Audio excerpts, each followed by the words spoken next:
Okay, hello. This lecture is the first part of a two-part lecture about the history of reproductive politics in the United States. Today I'm going to focus on the earlier history from the 1700s through the 1900s, through the 1920s. I want to first define our terms, though. How would we define reproductive politics? The definition I use is drawn from historian Ricky Solinger, who writes, quote, "I understand the term reproductive politics to refer most basically to the question, who has power over matters of pregnancy and its consequences. The history of reproductive politics revolves around women, their bodies, their reproductive capacity, their access or lack of access to contraception and abortion, and their social roles and status as mothers in American society." So the argument that I'm going to make in this first lecture is twofold. Number one, this history is, of course, very much not only about gender, but also about race and class. When middle-class white women were being told, for example, that they should stay at home and that their sole purpose in life was to get married and have children, many women of color and poor women were working for low wages, even though they had children. Two, laws, policies, and community attitudes that aim to control women's reproductive experiences have changed over time. The reasons people supported or opposed abortions in the year 1800, for example, were quite different than today. So now I want to get into the the intersectional history of reproductive politics. Many of us think of the history of women's rights, including our reproductive rights, as a history marked by gradual progress, but this simply wasn't actually the case. Take single motherhood and abortion as examples. For single motherhood. In Maine, in the 18th century, so the 1700s, premarital sex and having children outside of marriage didn't actually ruin women in the same way that it did in later years. An unmarried pregnant white woman was generally not shamed by her community if she had premarital sex and had children. Rather than being ruined or abandoned after premarital sex, she typically stayed at home with her parents and her baby and eventually got married. By contrast, the same white woman in the mid-20th century was shamed for becoming pregnant outside of marriage. She might have been whisked out of the community to give birth in secret. Then she was pressured to give her baby up for adoption. She was judged by her community and American society more generally as being psychologically maladjusted and pathologically immature. So for abortion, we might think that in the 18th century, American society, which was much more religious than it is even today, would have judged abortion more harshly than it does today. However, the law back then did not express outrage over abortions prior to the mid-19th century. Women in early American history, from around the 1600s to the 1850s, frequently found ways to have abortions. She usually did so before what was called the quote-unquote quickening, before the mother felt the fetus move in her womb. By contrast, today, anti-abortion laws are being passed state by state to severely limit access to abortion by anti-abortion politicians who equate abortion with murder. So this strikes quite a contrast. And these two examples make clear that the history of reproductive politics is not necessarily one of progress, in which women gradually gained more freedom to have sex and to obtain contraception as time passed. It's much more complicated than that. Now let's take a look at the ways reproductive politics were used after the American Revolution through the Civil War to enforce distinctions between races, to essentially strengthen a society based on white supremacy. We know, from when we talked about the history of slavery, that under English common law, which governed the British colonies in North America, it had been the case that the status of the child followed that of the father, free or enslaved. But in 1662, Virginia was the first state to pass a law saying that children born to enslaved mothers were slaves. So this legal practice would spread throughout the U.S. In the North and the South. And what was the purpose of it? Number one, of course, it's profit. enslaved women had children who were the property of the slave owner. And secondly, these laws meant that white masters weren't punished for sexually exploiting black women. Penalties were replaced with property, the new enslaved child. It's also under the context of slavery that anti-miscegenation laws were first passed. So miscegenation essentially means interracial relationships and sexuality, including interracial marriage. So Virginia became, again, the first state to pass laws against miscegenation when, in 1691, Virginia mandated that a white person who married a black person must be banished from the colony.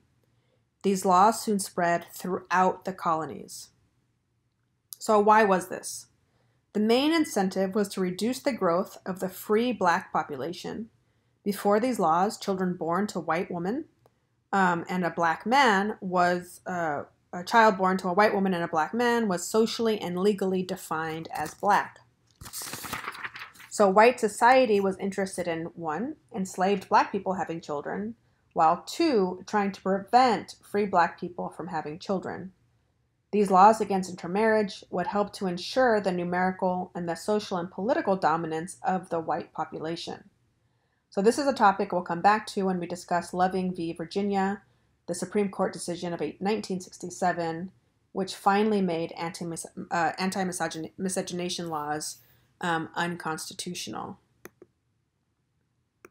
Okay, I'm going to skip this one and move right along.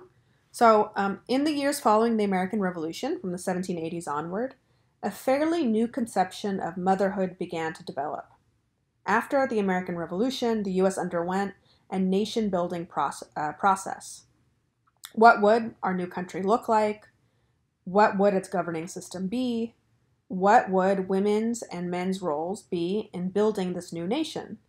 So this is when the concept of white Republican motherhood came into being to determine the role of middle-class white women. Republican motherhood said that motherhood was the noblest status of women. White mothers increasingly appeared in prescriptive literature as dependent but dignified, innocent and pious, i.e. religious but knowing, domestic, but able to shape the affairs of the nation through their child-rearing responsibilities. They were deeply emotional, but judicious. So this ideal mother provided nurturing guidance to the future white citizens of the country.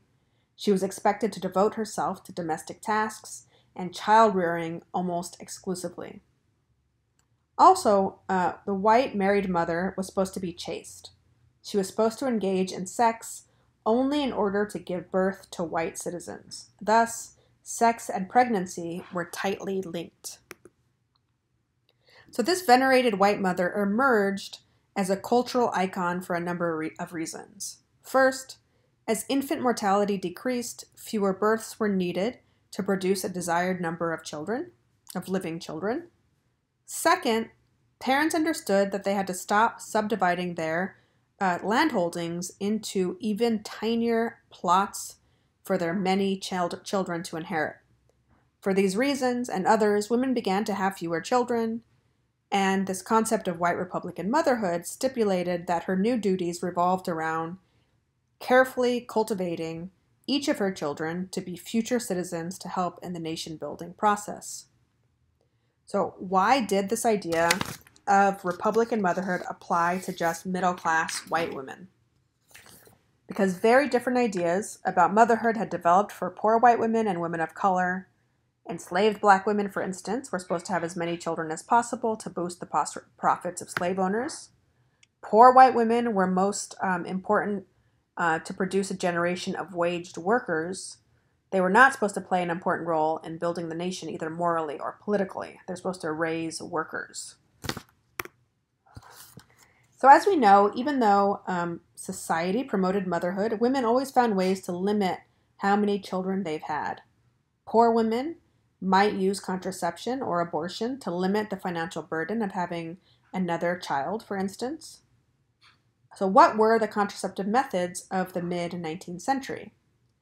Condoms did exist. The condom was perfected in 1844 with the discovery of vulcanized rubber. Women also tried various often unreliable herbs to prevent pregnancy or to induce abortions. They might also attempt abstinence for a period of time, another strategy that wasn't all that successful, especially since husbands insisted sex was part of the wife's duty. The diaphragm wasn't available in the US until the early 20th century, and not really widely available until later than that. So women with financial means would seek out doctors to help them have abortions, while poor women who couldn't afford abortions attempted self-abortion, which it could often be quite dangerous and lead to serious health consequences or even death. So how would they self-abort? They would use a wide variety of methods. They would, for instance, consume a variety of herbs and chemicals like aloe, ammonia, oil of tansy, oil of thyme, turpentine, zinc sulfate, and so on. They would try to use darning needles, take hot baths, jump up and down stairs, try bicycle riding, and so on. They would use knitting needles and crochet hooks, hairpins, scissors, that sort of thing. The birth control pill wasn't on the market until 1960s, though it was invented in the early 1950s. By the mid-19th century, states increasingly passed anti-abortion laws for the first time. So why was this? There's a couple of reasons. First, it was in large part because of this new racialized version of motherhood that abortion became illegal in the mid-19th century. White middle-class women who had abortions violated Republican motherhood.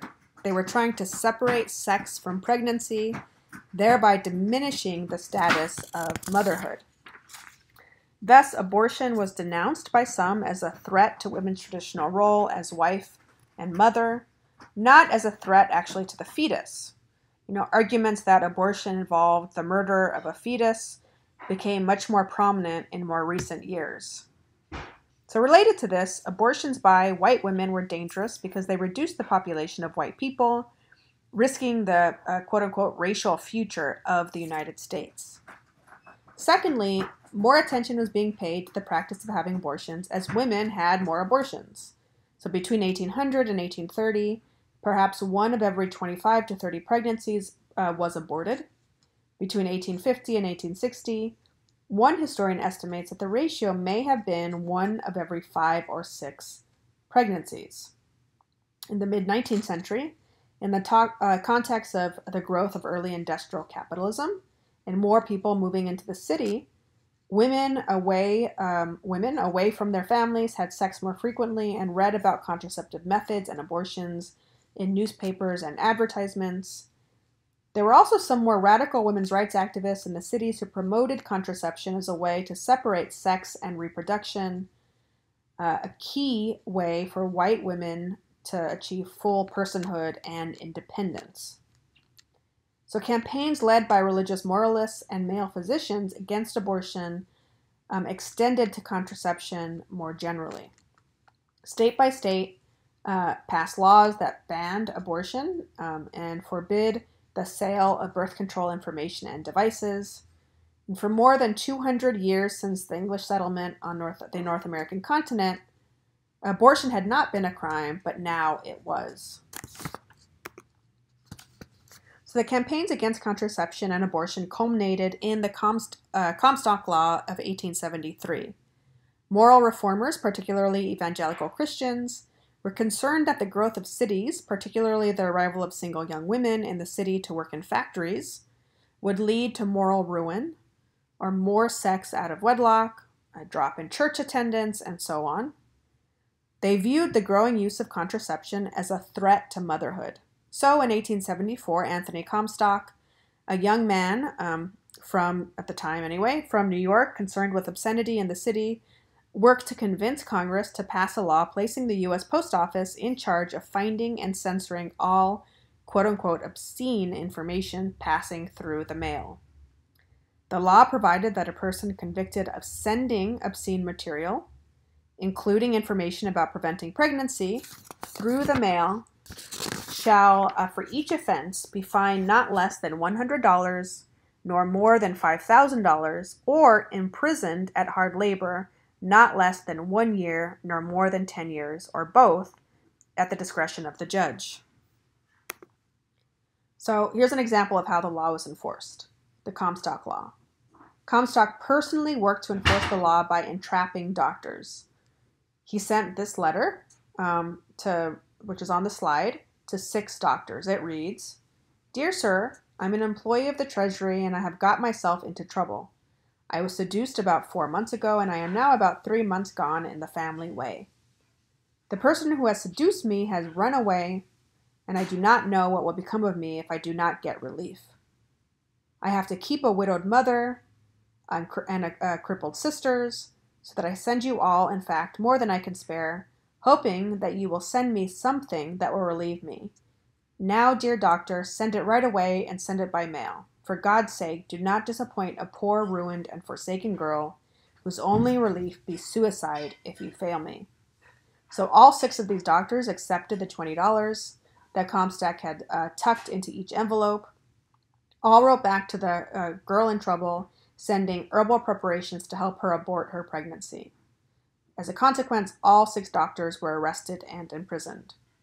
So I want to emphasize that these anti-abortion and anti-contraception reformers, people like Anthony Comstock, supported laws that outlawed abortion and outlawed contraception, but didn't do anything to care for the babies of the poor women when they were born. For example, they didn't support the construction of child care facilities.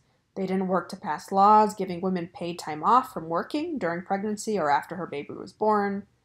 They were solely interested in preventing women from being able to choose whether or not to have children beforehand, not to care for them after they were born. Women's rights activists in the late 19th and early 20th centuries had mixed views about contraception and abortion. Prominent leaders like Susan B. Anthony and Elizabeth Cady Stanton proclaimed that women had the right to refuse to have sex with her husband, which in itself was controversial in some ways. They also opposed contraception and abortion. They opposed contraception and abortion because they advocated for women's rights, right? The right to vote, own property, child custody, based on women's physical purity and moral authority. In other words, women, especially white women, should be given rights based on their exalted roles as mothers. And this argument would not have had much force if they argued that women shouldn't have to be mothers in the first place, and instead argued for contraception and abortion. But there were others, especially in the early 20th century, who very actively argued for the right to not have children. For contraception in particular, perhaps the most famous reproductive rights activist was Margaret Sanger. She was a public health nurse and birth control advocate. She even coined the term birth control in 1914 to appeal to progressives of the era. She became the driving force behind legalizing and disseminating family planning services in the U.S. She argued that there was a close relationship between sexual and reproductive and economic oppression. She said that working class women's economic exploitation was exacerbated by their inability to prevent pregnancy. Sanger actively encouraged women to break the law by using birth control and by coming to birth control clinics, and she publicly criticized anti-abortion laws which forced women, especially poor women, to seek dangerous back alley abortions or to self-abort if they didn't want to have children. She faced trial in 1916 for opening the first birth control clinic in the United States. In 1921, she founded the American Birth Control League, which changed its name to Planned Parenthood in 1942. Sanger was highly criticized, and she is still today, for supporting eugenics after the First World War. Essentially, eugenics promoted human racial improvement through selective breeding. Supporters of eugenics believed that the unfit shouldn't have children. And who do you think was defined as unfit? All non-white persons, mixed race persons, immigrants whose race was indeterminate, such as Jews, Italians, and Mexicans, poor and working class whites who produced quote-unquote too many children, criminals, and also people with disabilities, including the blind and the deaf. were not supposed to have children. The eugenics movement resulted in a couple of important laws and court decisions. First, supporters of eugenics helped to get the very racist 1924 Immigration Act passed, which implemented a quota system based on race and ethnicity for who could immigrate to the United States. Eugenics supporters helped to pass legislation in 23 states to legally sterilize the unfit. By 1940, nearly 40,000 people had been forcibly sterilized. And then in 1927, one young, poor white woman named Carrie Buck became a national symbol in the eugenics campaign. Carrie's mom had been a prostitute who told city officials she had syphilis. In 1920, her mom, Carrie's mom, was legally labeled feeble-minded and was then institutionalized. In 1923, Carrie told the family she lived with that she had been raped and was pregnant. And as a result, the family immediately began the process of having Carrie declared feeble-minded, just as her mother was, in preparation for institutionalizing her as well. When Carrie had a little girl named Vivian, the social workers at the institution declared her, quote-unquote, subnormal, and the institution's review board decided that Carrie could be forcibly sterilized to prevent her from having more children. When a court case protesting this decision made its way to the Supreme Court, the majority decision supported forced sterilization for the unfit. Justice Oliver Wendell Holmes said that Carrie sterilization would promote society's welfare. He said, quote, "It is better for all the world if instead of waiting to execute degenerate offspring for crime, or to let them starve for their imbecility, society can prevent those who are manifestly unfit from continuing their kind. 3 generations of imbeciles is enough." So this was the 1927 Buck v. Bell decision. So though forced sterilization is no longer the norm as it once was, the Supreme Court has never actually expressly overturned the Buck v. Bell decision. So on this here, so you can see the history of reproductive politics is a topic we'll come back to later in this course. But before ending, I want to reiterate the main arguments of this lecture. First, the history is, of course, very much about not only gender, but also race and class.